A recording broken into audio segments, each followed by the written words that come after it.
which is most familiar in computer architecture. Okay, the last uh, level, the pyramid will start like you can have your magnetic tapes, distributed files, web servers, where all the data storage is going to be available in the remote location, or it can be stored somewhere in a server. Okay, that is going to be the last level of memory, which will have a very less access time. Okay, if you see up this pyramid, you have the highest access time. It is very smaller in size uh, in case of capacity, very faster, and it is very costlier. Okay, but going down the pyramid, the storage space is going to be very larger.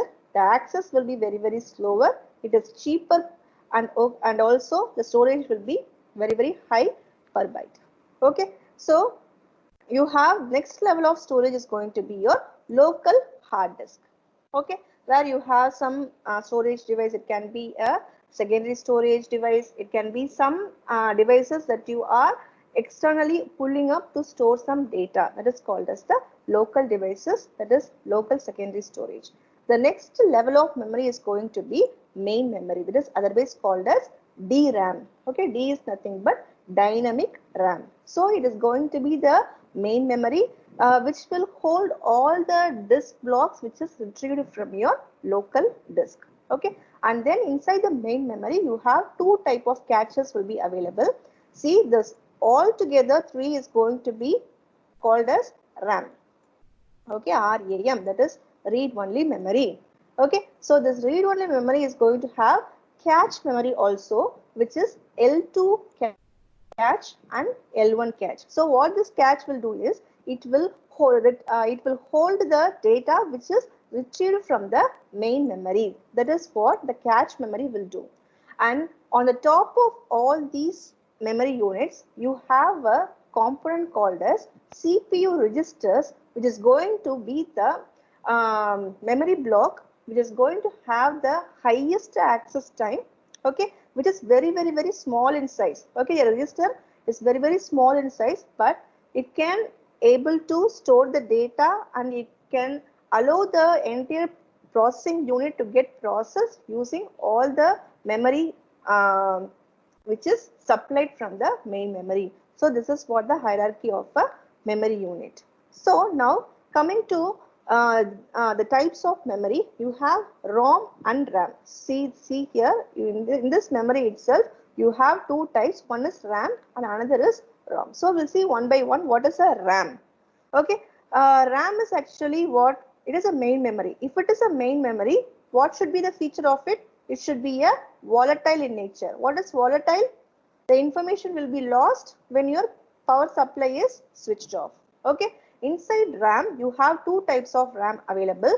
One is static RAM and another is dynamic RAM. This is made out of transistor. This is made out of capacitors. Okay, the nature of the characteristics of the RAM will differ uh, based on the component, that is integrated component, electronic component that is being used. So what is the difference between this static RAM and dynamic RAM? This is made of transistors and capacitors. This is made of capacitors. Okay, it doesn't need periodic refreshment. It needs actually some periodic refreshment. Okay, let me tell you some important points. Okay, so that you can see these data when I am sharing the file with you. Okay, it is very expensive. This is also expensive, but comparing with SRAM, this VRAM will be less expensive. Another important point is this is very faster. Okay, when comparing to DRAM, SRAM will be very faster. Okay, so this will be making use of cache memory. This will be making use it has been used in the main memory. So with this information, what is actually ROM? Okay, so ROM is actually a type of memory. Here a main memory which have the non-volatile characteristic is called as a read only memory. Okay, as we have seen, what main memory will do, it is actually volatile in nature. The memory will be lost, data will be lost, but inside the RAM also you have a non-volatile memory unit, that is otherwise called as a ROM, that is read-only memory. Okay, so where this read-only memory will be available, it will be used for permanent storage of your data inside your computer. There are different types of memory. Okay, so this is called as some of the type is programmable ROM. Okay, erasable programmable ROM. Okay, electrically erasable programmable ROM, and then mass ROM. So where this read-only memory will what this will do is, okay, it will be having the ability to initiate the operating system, that is the functionality of a read-only memory. Okay, so from the read-only memory only the operating system will be triggered. Okay, by making use of a component called as BIOS, that is going to be basic input output device. So what is the difference between RAM and ROM?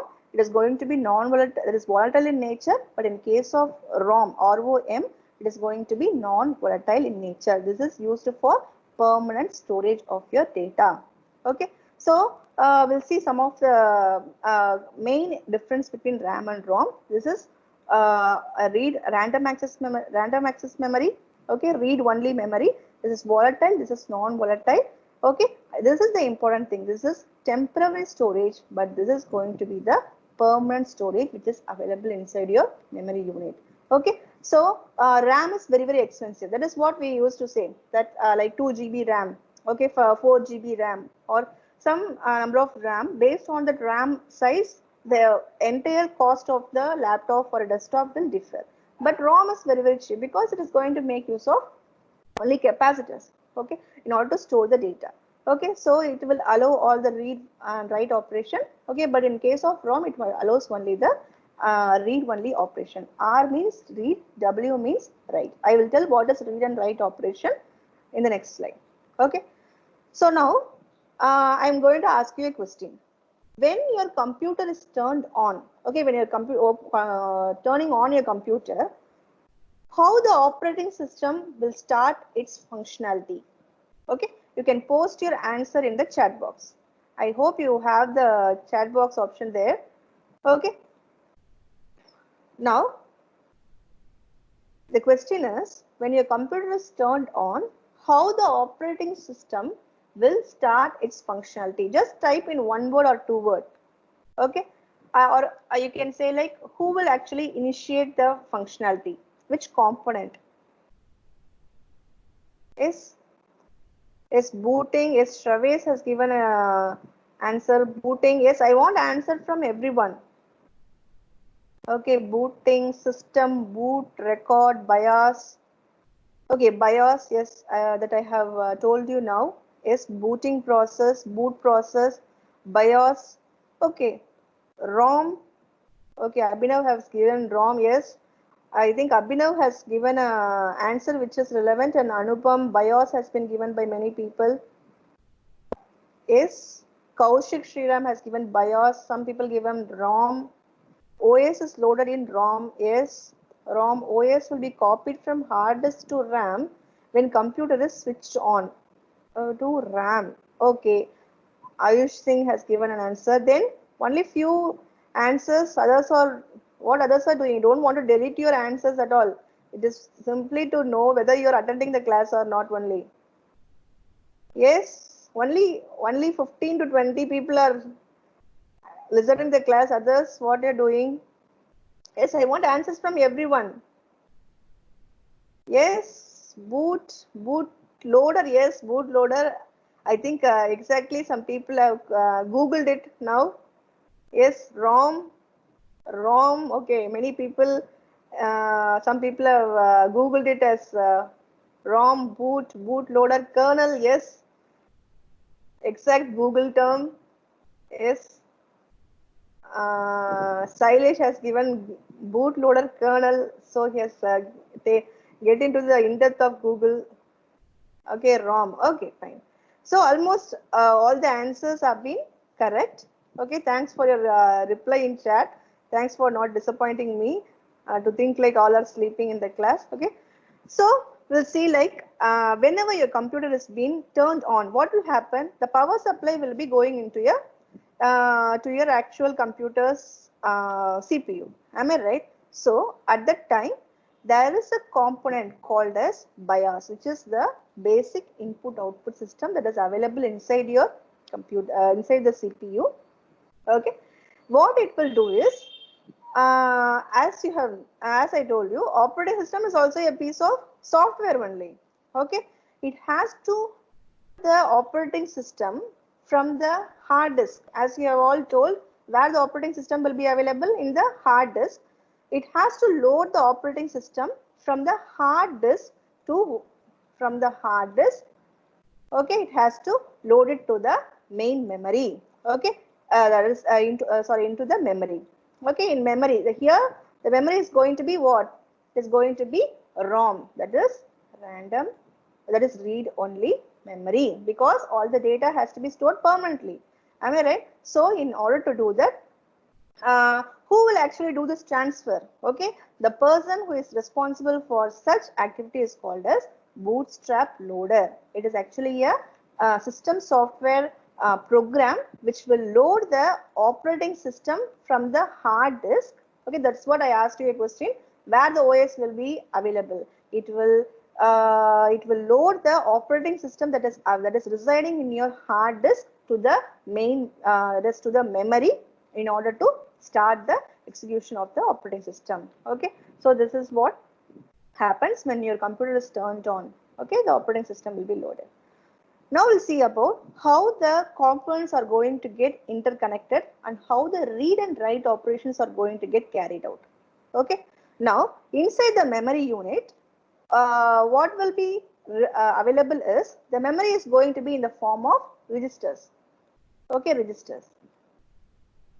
Okay, so now you have two operations to be carried out. One is input operation and another is output operation. Okay, this is input operation and output operation.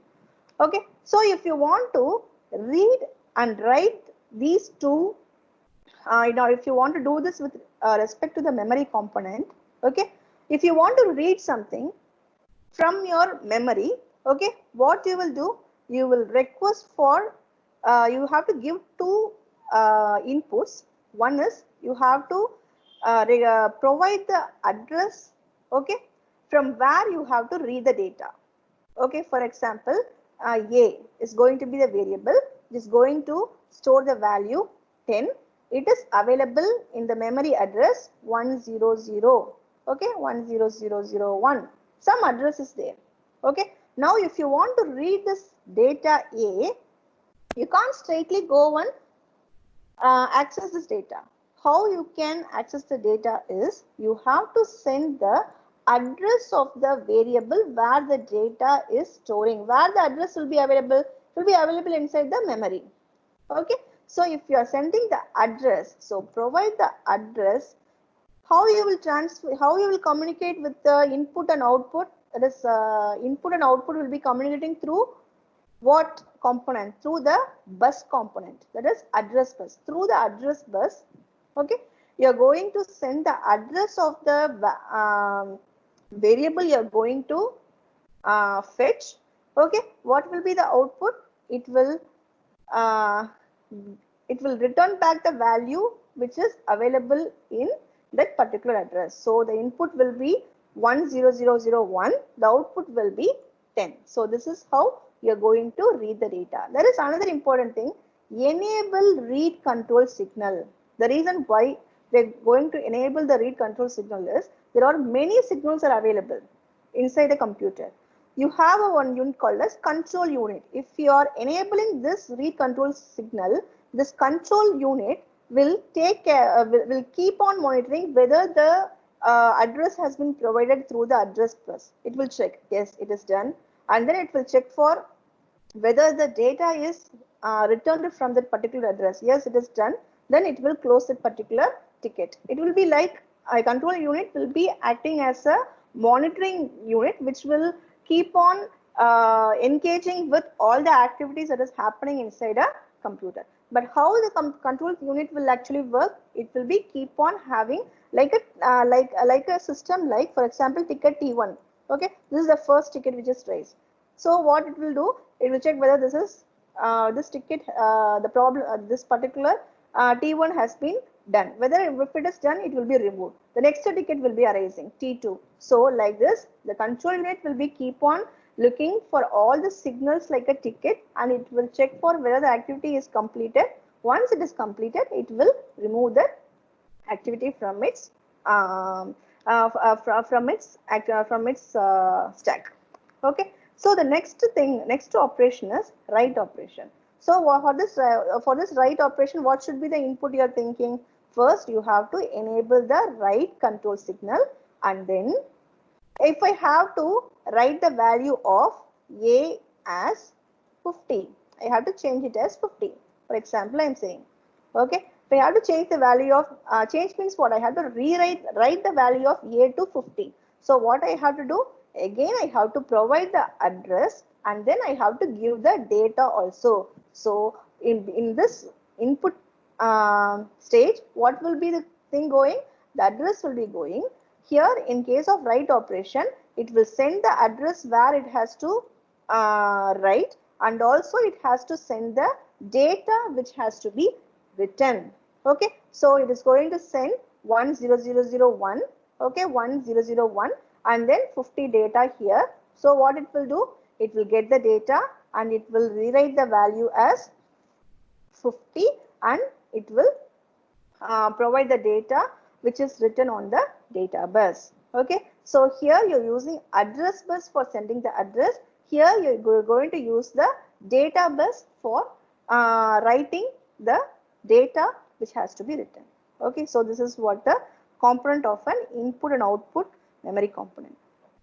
So now, once again, I think this will be, if I have to read, okay, inside the memory, you have 0, 1, 2, 3, 4, many, this is going to be the address, and this is going to be the data which is going to be available. Okay, this is address and this is going to be the data.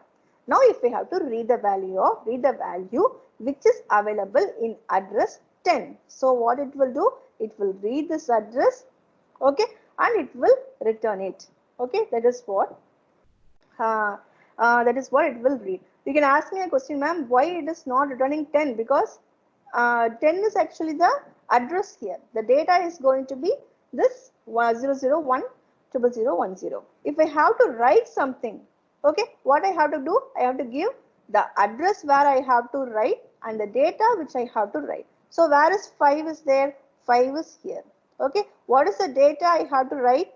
I have to write it as, I will rewrite this as 0000. Okay, like this I have to rewrite. So this is what the read and write operation with respect to memory component. So we know about the processor, how it is reading and writing. Apart from that, you have some other components also, that is interrupt signals. If there is a procedure call and return, then you will make use of an interrupt signal, and then you have control signal. Control signal is nothing but the control signal for reading and writing operation. Okay, address and data you already know. So this will get some input from the user as in form of instructions, and it will process it using the interrupt signal and control signal. So now with this we'll go into what is available inside a inside the memory. Inside the memory, how the data has been stored. Okay, if you are looking into the memory unit, all the data will be stored in memory in the form of registers. Where these registers will come? Registers are going to be the top-notch point where your data is going to get stored in the CPU. So what is actually this register? What are the types of registers available in a CPU? Okay. So inside a CPU, what is a register? A register is nothing but a group of flip-flop microprocessing gate, okay, which is going to be having the effect of transition. If you want to store any data inside a computer, okay, the CPUs will be making use of registers for fast data storage and to process the instructions to get executed. Okay, this is an example of a D-type flip-flops that usually we will make use of inside a register. Okay, so actually flip-flop means what? If you're giving an input as 1, it will return as 0. If it is 0, it will return as 1. Okay, in such a way, you'll be making use of D-type flip-flops usually to construct and register. So register is the most fastest memory storage place where you can store and execute the instruction as well. Okay, so there are three effective roles of a register. One is user visible register, which is visible for the users. Okay, condition code registers, which is also visible to the user, and then control and status register. This is not visible to the user, but only inside the system programs it is visible. A user cannot change anything over this. So we have control over this user visible register and control condition code register. Okay, now we'll see about how a register is actually working. Okay, there are many types of registers available. Inside a register, how the registers will be making use of. Okay, if you want to store a data, for example, I have a register called as accumulator. These are all some built-in registers which is available. Okay, I'm going to store the data as 0. Okay, some data I'm going to store. Okay, so how I will do this? I have to give an assembly language, which is a which is going to be translated by the computer to be understanding using a machine code. Okay, so I have to give some set of instructions to communicate with my computer. Okay, and then the instruction has to be converted into a low level language, that is a machine language code.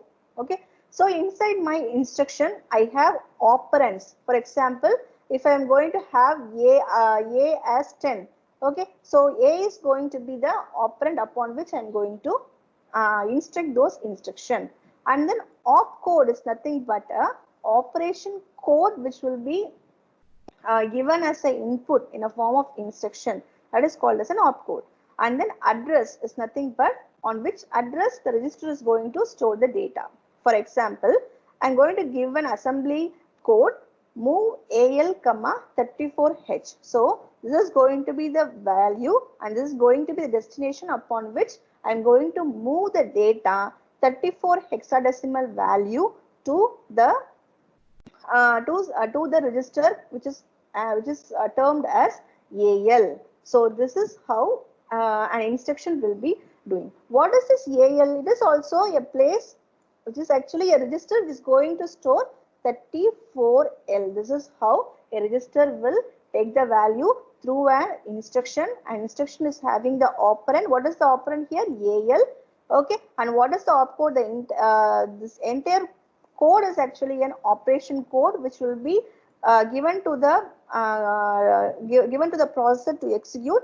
And what is the address here? We haven't mentioned any address here, but you can mention the address. Instead of AL, you can give an instruction like #1000001. So this is going to be the memory place where I am going to move the data. Like this also you can make use of an register to perform an instruction, to execute an instruction.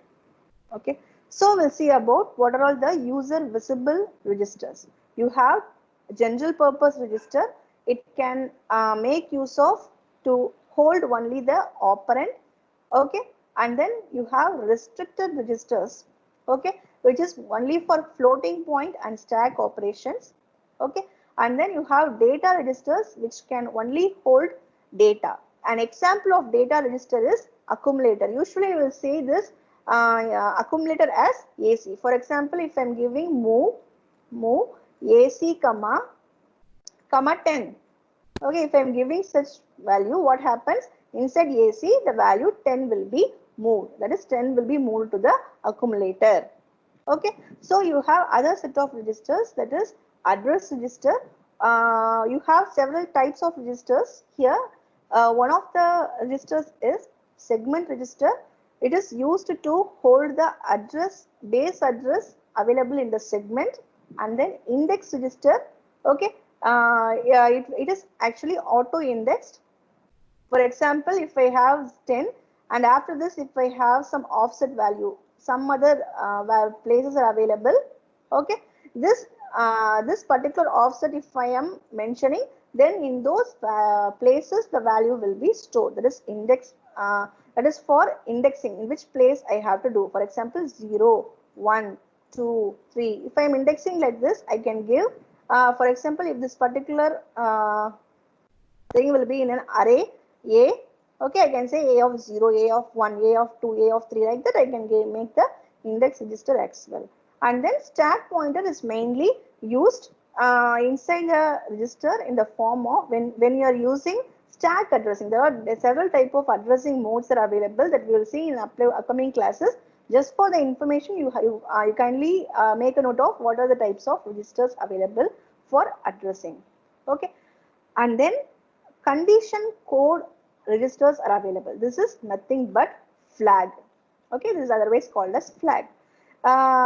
This condition codes are usually in a form of, okay, I'm going to create a flag register which can take the value 0 or 1. Okay, so for example, this is like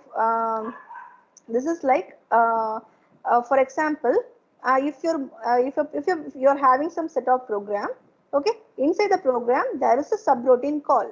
It is going to some other routine and it is executing that, and again it is coming back to the place where it is being called. Okay, this is the function call and return. If there is a function call, this flag register, I will set a flag register here, okay, as 0. That means there is no function call. If I'm changing this as 1, then it means there is a subroutine call. My control has went to this subroutine and it will return. If it is once again returning, it will return to 0. Okay. Once again, the next upcoming codes will be executed. So for this kind of simplifying the idea about whether my program has taken a subroutine or not, in such cases, I will be making use of this condition code register, that is otherwise called as flag. Okay. The other commonly used registers are accumulator. This is very, very famous register. Okay. It is used for storing the data alone. Okay. And you have general purpose registers are available. I will tell you what are the types of general purpose register in the next slide. Okay. There are a few types of general registers are available. For storing some intermediate values, this general purpose registers will be used. Okay, and then data register, this is purely to hold the data. The only difference between this accumulator and this data register is accumulator will store the data which is taken only out of memory. But in case of data register, user defined data will be stored here in the data register. Okay, and then you have control or status registers, which are special type of registers. There are different types. One is memory address register for holding the address of your memory unit. This MAR is used. Memory buffer register, this is to store the information of the data which is received from the memory. It is like a history, okay, from the memory to the memory, what are all the data has been, that will be stored in the MBR. And then program counter, okay, this will be like it will store the address of the next set of instructions to be executed from the memory. For example, you're having some set of instructions, first instruction, second instruction, third instruction, fourth instruction, fifth instruction. Now my control is executing this third instruction. So in program counter, what will be available? It will be having the detail or the next address. Fourth instruction address will be stored here in this program counter. Okay, this is the task of a program counter. So once it is completed, the control will take the data instruction from where? From the program counter. So it will go to the next instruction to be instructed. Okay, and then instruction register is going to hold all the instructions which is going to be executed, but this program counter will be holding not the instruction, the address of the next instruction to be executed. Okay, and then you have control status flags. Many control status flags are available. Okay, One of the, we'll see one by one, parity flag. Okay, you are doing some arithmetic operation. Okay, you want to indicate how many one bits are available. Okay, inside a register, you can store the data. Otherwise, you can store some bits of data also. Okay, for example, I'm going to have 100001. Okay, so in this parity flag register, what will be the data available? It will have the value 2, because in my register I'm going to have how many number of ones? 1. Only 2 ones are available. That is 2 will be available here. Okay, so it will indicate total number of ones that is available obtained from the result. Okay, sign flag. Okay, this is another interesting flag register. Okay, you're doing some arithmetic operation. If your result is going to be -2, okay, so the sign flag will show 0 for positive and 1 for negative. That is the sign flag register. Okay, and then 0 flag. If your result is going to be a result is going to be 0 or 1. Okay, if it is a non-zero, the flag will set to 0. If it is a 0 result, then it is set to 1. And then auxiliary carry flag. Again, if your arithmetic operation is going to involve carrying some bits from 3 to 4 bits. Okay, excessive bits are being generated from the result. So such excessive carry bits will be stored in auxiliary carry flag. Okay, normal carry flag, it will contain order all the carry values from the higher order bit to the lower order bit, and it will shift and rotate based on the operation. For example, I am going to have 10001. Okay, I am having 00011111. Okay, if I am doing some arithmetic operation, in case if I am getting a extra carry flag, it is available here, it will be available in this carry flag register. Okay. In the same way, you have many registers are available. I have limited and I have shown you some important registers. Program status word register. Okay, it will contain the status information of what actually happening. For example, if my program is taking a subroutine call from this program to another program, okay, in this program status word, it will have where the program control has taken its conditional branching. That storing will be available here. That information will be available here.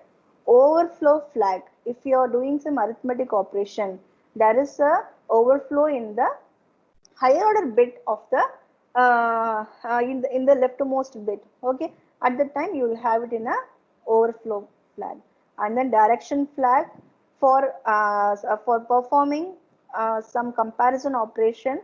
Okay, for example, if a greater than b, register value in the a register greater than b register. Okay, direction flag will make sure that this has to go to this particular branch. If it is a greater than b, it has to go to some other particular direction for execution. In the same way, interrupt flag is there, trap flag is there, interrupt for if any external interrupt has been generated using a keyboard during the execution of a program of an instruction, then it is called as an interrupt flag. And then trap flag is used for single step mode. If for example, if you're executing some instruction, it has to be executed only one at a time. Okay, at that time you if it is recursively occurring due to some error, then you can debug it using this by knowing the status of the trap flag. For example, if you're for example you're trying to do some operation, for example it can be like x not equal to y. Okay, this is going to be the instruction that you are giving. If a program is keep on standing in the same condition check and it is not moving forward, okay, at that time the trap flag will take there is some lock has been happened here, some error has been happened here, due to which the trap flag will notify that you have to debug the instruction. Some error has happened here, so that it is keep on executing the same instruction for more number of time, you have to debug the program. So that can be done using the trap flag. Okay. So I hope types of registers we have seen. Now we'll see an architecture based register. We'll see about what will be inside a Intel architecture. What are the registers available? You have general registers, control registers, segment registers, and then you have data registers, point registers, and index registers inside an Intel architecture, which is of 32-bit. 32-bit Intel architecture. We are going to see how the registers will be available inside a Intel 32-bit architecture. Okay. So now 2 GB or 4 GB of Intel main memory. Now we'll see very simple architecture, how it is going to get stored. Okay. You have data registers here. Now we'll see going to see about data registers, pointer registers, and index registers. Okay. Data registers, see, this is nothing but a memory place where the data are going to get stored. There are several types of registers, which is of 16-bit registers. E is nothing but extended. Okay. Initially, it was actually only 16 bits were being designed, and after that, they have extended up to 32 bits, starting from 0, 1, 2, 3 up to 31. Okay. So it is going to be the base address, and this is going to be the length. So it will be 32-bit data register. Okay. So you have accumulator register, and then base address, and then counter, and then data registers. Okay. And then okay, and then you have this pointer register. Pointer registers are mainly used to say where the control has to take the data, from which addresses the data has to be taken. Okay. You have instruction pointer. This is used to store the address from where the next instruction has to be executed. It is like a program counter only. It is same as a program counter, but here instead of storing the address, it will store the offset address of the next instruction to be taken. For example, initially I have taken the instruction, okay, from 0 to 5 I have taken. Okay, this is going to the memory place where the first instruction is being taken. Next data is not continuously available, it is available in the 10th place. So what this instruction pointer will do is, it will bypass all these 5 to 6, 7, 8, 9, and it will go on, the control will stand here. This address will be available in the instruction register. So it will store the offset address of the next instruction to be stored. So from which place I have to take for the next valid instruction to be executed. Okay. And then stack pointer. So if your program is making use of a register in a form of stack, instead of this, you will be having the pointer like this. It is going to be stack. Okay. It will be having the address value here, address and data here. So in this format, in a program which uses the stack data structure, if you are making use of the offset address to be taken, okay, instead of address, here the data is going to get taken. It is offset value within the program stack will be available inside this stack pointer. And then base pointer is nothing but the address from where the parameter values are going to be passed, okay, through the subroutine. Okay, through the subroutine, if you're going to make use of some data to be passed as a reference, then you can make use of base pointer. So hopefully all these pointer registers, there will be many type of registers which will be slightly tricky for you, but you will get used to all these registers in the upcoming classes. Okay. So and then you have index registers. In this index registers, you will have the source index and destination index. Okay. This is mainly used for string operations. Okay. For index addressing also, you will be making use of this address, this index. Okay. For source index and destination index, if I have to move some data from the source to the destination address, I can make use of these registers to index. Okay. So this is an example of 8086 microprocessor. This will be having accumulator, base register, count register, data register, and then you have this pointer index, pointer registers, you have segment registers, and then you have program status registers, and you have flags. So this is an organization of how the registers will be stored inside a 8086 microprocessor. Okay. So now inside a register, if you want to make any arithmetic operation to get executed, you have to create a register file. Okay, you have to create a register file. So for example, this is a symbolic representation of a register file that has 3 access port. Okay, one is going to be, now I'm going to take this as input. This is also going to be input, and then there's also going to be some input output. Okay, so I can pass the address.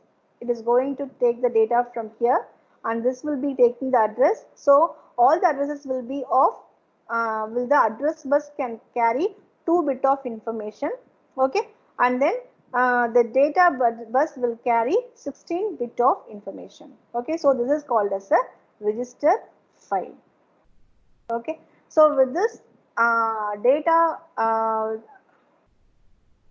okay, so you can have the data which can come into the register file through this mode. You can get the input from here, you can get the address from here, you can send the address, you can send the address into the register to read.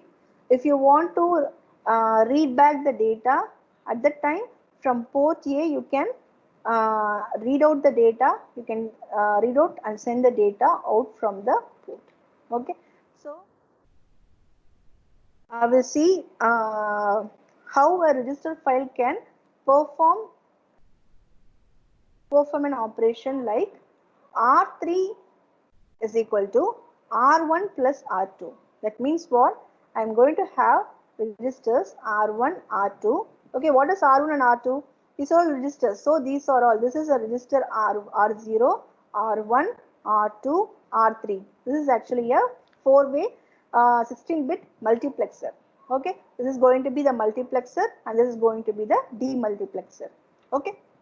So if it is new to you, you don't worry. I am just going to tell how a simple addition operation will be carried out here. Okay. So if I'm going to send the value, read the address. If I'm sending an instruction, this is my instruction. R1 plus R2 is equal to R3. In R3, I'm going to store. Okay. So what I'm going to do? I'm taking the value from R1 and R2, and I'm going to store it in R3. So how it is being done? First, it will read the address A is equal to 0, 1. So what will happen here is, I'm going to read the address. From here, I will be sending, okay, in which register it is available? In the address 0, 1. Okay, from register R1, it is going to read the value which is available in the address 0, 1. And then the next thing is, from here, 0, 1 will be coming as a read address, and then read address B. The address I'm going to send is 10. Okay, so it is going to read it as 10, and after that I'm going to write it as C is equal to 11. So 10 plus 01. Sorry, 01 plus 10 is going to be 11. So what it will do? It will this will send out. Here it will be sending the data for processing, because these registers are only for storage. It won't do any processing. It will send the value 0, 1 and 10 to the arithmetic and logic unit for operation, and then it will again return back the value as 11. But that 11 will be stored where? It will be stored, see, from ALU unit. It will again return back the value 11. It will be coming in here. It will be stored. It will be, this 11 will be coming, and it will be stored in R3. So this is how a set of registers can be done to do the basic preliminary operation like addition of 2 numbers. That is available in register R1 and R2. Okay. So with this, we will wind up the class for today. Right.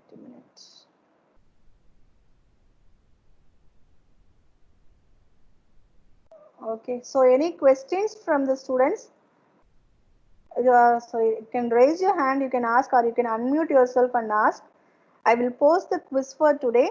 Okay, you don't worry, like within 5 minutes or 10 minutes I can't attend due to network issue. Okay, I will give you grace period, but then and there you try to attend the quiz on the same day. Okay, don't keep on dragging like you can do it next day or other. Okay, for attendance purpose and for daily quiz also I am going to consider this. Okay, you can go to your assignments and you can check for today's quiz, and you can take the quiz and you can leave. Okay, so anyone having doubt can stay and you can ask.